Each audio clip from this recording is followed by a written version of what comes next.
జనసేన అధినేత పవన్ కళ్యాణ్ ఎవరైనా టార్గెట్ చేస్తున్నారా? ఆయన మీద ఎవరైనా కుట్రలు చేస్తున్నారా? ఒక మీడియా సంస్థ తన మీద టార్గెట్ చేసిందా అనే విధంగా ఇప్పుడు వివిధ రకాల ప్రశ్నలు అటు జన సైనికుల్లో, అభిమానుల్లో అందరిలో కూడా ఇలాంటి ప్రశ్నలన్నీ కూడా లేవనెత్తున్నాయి. సో దానికి సంబంధించి ఏబిఎన్ ఆంధ్రజ్యోతి దినపత్రికలో పవన్ కళ్యాణ్‌కి ఒక రైతుకు మధ్య సంభాషణ గురించి ఒక విచిత్రమైన కార్టూన్ వాళ్ళు ప్రింట్ చేయడం జరిగింది. సో దానికి సంబంధించిన ప్రూఫ్స్ మనం ఇక్కడ చూసుకోవచ్చు. పోలవరం, విశాఖ ఉక్కు, అమరావతి కూడా ఆయన హృదయంలో ఉండేలా చూడండి సార్ అనే విధంగా రైతు పవన్ కళ్యాణ్‌కి చెప్పడం. నేను ప్రధాని మోదీ గుండెల్లో ఉన్న ఫోటో దిగాల్సిన అవసరం లేదని ఆయన చెప్పిన అంటే మొన్న ఒక సభలో పవన్ కళ్యాణ్ చెప్పిన మాట ఇది. అంటే తనకు ప్రధానమంత్రి మోదీకి ఉన్న సంబంధం ఎవరు వెలకట్టలేనిది. ఆయన గుండెల్లో ఎప్పుడు నా స్థానం ఉంటుంది. ఇంకా ఫోటో దిగాల్సిన అవసరం లేదనే విధంగా పవన్ కళ్యాణ్ చెప్పాడు. సో మరి ఆ డైలాగ్ సంబంధించి ఇక్కడ కార్టూన్ మాత్రం వాళ్ళు క్రియేట్ చేయడం జరిగింది. సో మరి అలా ఆయన గుండెల్లో నీ ఫోటో ఉన్నప్పుడు మరి పోలవరం, అమరావతి ఇలాంటి విశాఖ ఉక్కు వీటికి సంబంధించిన వాటిని కూడా ఆయన గుండెల్లో ఉంచుకోమనేలా చెప్పండి సార్ అనే విధంగా ఆయనకు వెటకారంగా చెప్పడం జరుగుతుంది.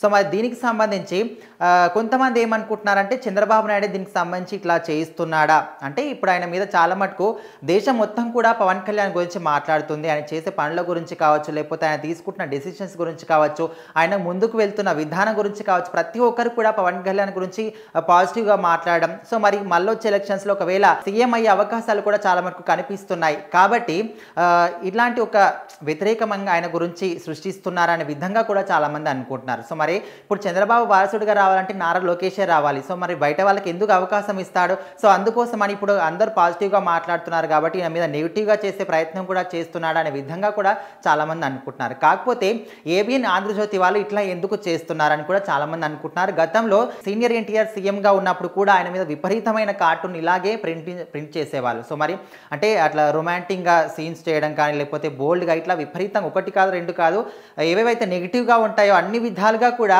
సీనియర్ ఎన్టీఆర్ మీద ఇదే విధంగా కూడా వీళ్ళు ఏబిఎన్ ఆంధ్రజ్యోతి వాళ్ళు ప్రింట్ చేయడం జరిగింది. సో మరి అప్పుడు కూడా ఆయన చాలా సందర్భాల్లో కూడా మీడియా ముఖంగా చెప్పడం జరిగింది. ఎట్లా అంటే వాటిని చూసిన తర్వాత నాకు నిద్రపోని రాత్రులు కూడా చాలా గడిపాను అనే విధంగా కూడా సీనియర్ ఎన్టీఆర్ అప్పట్లో చెప్పడం జరిగింది. సో మరి అప్పుడు ఆ విధంగా ఇప్పుడు పవన్ కళ్యాణ్ గురించి ఇద్దరు కూడా సినీ రంగం నుంచి రాజకీయ రంగానికి వచ్చిన వాళ్ళే, మంచి పేరు తెచ్చుకున్న వాళ్ళే. సో మరి అప్పట్లో అప్పుడు చేశారు. సో మరి ఇప్పుడు ఈ విధంగా పవన్ కళ్యాణ్కి వ్యతిరేకంగా ఒక విధంగా చూసుకున్నట్లయితే ఇక్కడ టార్గెట్ చేసిన విధంగా వెటకారంగా మాట్లాడడం జరుగుతుంది ఇక్కడ మనం ఈ సంభాషణ చూసుకున్నట్లయితే. సో మరి ఇట్లా సినీ రంగం నుంచి రాజకీయ రంగంలోకి వచ్చిన నాయకుల మీద ఎందుకు ఈ విధంగా ఏబిఎన్ ఆంధ్రజ్యోతి వాళ్ళు చేస్తున్నారని కూడా చాలామంది అంటే ఈ విషయాన్ని పెద్దగా పవన్ కళ్యాణ్ పట్టించుకోకపోయినప్పటికీ కూడా పవన్ కళ్యాణ్ అభిమానులు కావచ్చు, జన సైనికులు కావచ్చు, జనసేన కార్యకర్తలు కావచ్చు, అందరూ కూడా ఏబిఎన్ ఆంధ్రజ్యోతి ఈ కార్టూన్ మీద విపరీతంగా ఆగ్రహం వ్యక్తం చేస్తున్నారు.